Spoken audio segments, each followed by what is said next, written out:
कराची में हालिया बारिश 4 जानें निकल गई। 2 रोज कबल लापता होने वाले डॉक्टर शौकत नागौरी की लाश बलूच कॉलोनी के कुल पुल से मिली है।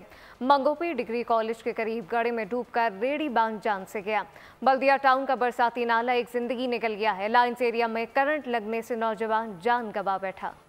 कराची में खुले नाले और मेन होल मौत का कुआं बन गए। हालिया बारिश में कीमती जानें निकल गए। 2 रोज कबल लापता होने वाले डॉक्टर शौकत नागौरी की लाश बलोच कॉलोनी के करीब बरसाती नाले से मिली। मंगोपी डिग्री कॉलेज के करीब गड्ढे में डूबकर रेडी बांध जान से गया। रेस्क्यू हुक्काम के मुताबिक गली में पानी जमा था।